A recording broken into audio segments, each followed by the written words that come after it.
Hey, this is Christy with Purpose Calling. Welcome to my channel if it's your first time here, and welcome back if you are returning. In today's video, I'm going to summarize Chapter 2 in a book by Neville Goddard called Feeling is the Secret. Sit back and enjoy, and if you like what you hear, please hit the subscribe button and like our video. Okay, let's get started. Sleep does not only give us rest and relaxation, but also acts as a natural door into our subconscious. We spend 1/3 of our lives just sleeping, and the remaining 2/3 is affected by how much attention we give to sleep. The Chapter 2 of Neville Goddard's Feeling is the Secret talks about how sleep affects our spiritual life too. You might be wondering how sleep can do such things when we're literally unconscious while asleep. Well, Goddard explains that we are able to enter the subconscious and make impressions or receive instructions during 2 times: in sleep and in prayer. During these states, our conscious and subconscious are creatively joined. This is the period when the male conscious mind seeks the subconscious self. Although the subconscious is known to be female, it does not change the consciousness in the waking state. Instead, it faithfully reproduces its likeness in the outer world of form. The results of this are the events you experience in your life. Always remember that the subconscious only bases its offspring from your innermost feeling and self. Goddard also explained that whatever you put into your consciousness as you go to sleep is the measure of your expression in the waking 2/3 of your life on earth.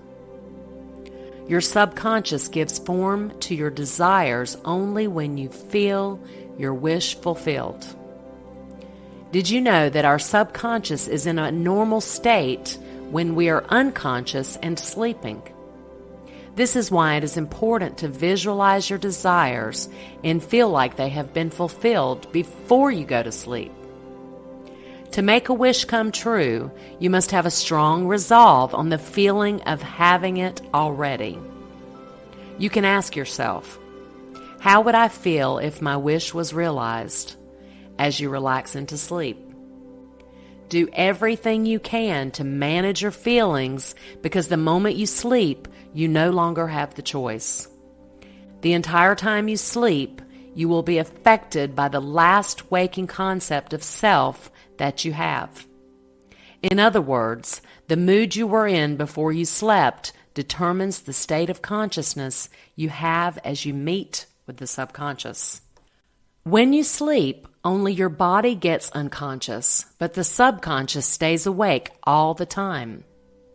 The conscious waking mind then gets joined to the subconscious. The creative act is concealed in sleep while the objective world reveals it. This whole process can be explained by a passage in the Song of Solomon. By night on my bed I sought him whom my soul loveth. I found him whom my soul loveth. I held him and I not let him go, until I had brought him into my mother's house and into the chamber of her that conceived me. To ensure maximized results of sleep, you can do these things. First, you prepare yourself to sleep by feeling the emotional state your granted wishes can bring you. Continue to figure out what you would feel when that time comes and relax into unconsciousness.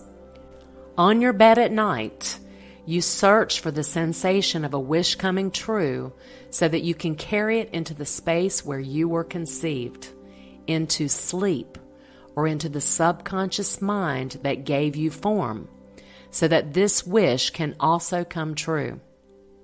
Discovering and directing your desires into the subconscious is done in this manner. Put yourself in the state of the fulfilled wish and go to sleep quietly. Do this every night. In this chapter, Goddard also shared some of the things you shouldn't do before sleeping. You should never sleep feeling discouraged or dissatisfied. Always avoid sleeping in the consciousness of failure. This is due to the fact that your subconscious sees you as you see yourself to be. It does not matter if it's in a good, bad, or indifferent light, because the subconscious will embody this belief regardless.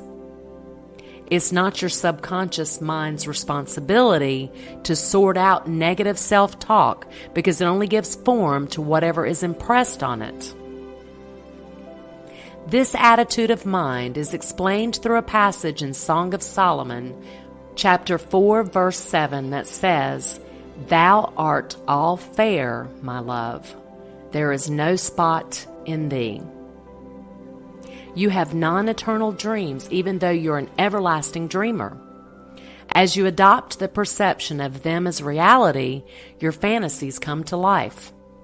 Avoid focusing just on the past. Start imagining states that go beyond your previous experiences while keeping in mind that consciousness is capable of anything. Always imagine and expect the best. Even with saying this, do not occupy yourself with what you should do. Remember that you don't have to go through a long list of to-dos because you only have one requirement to pass.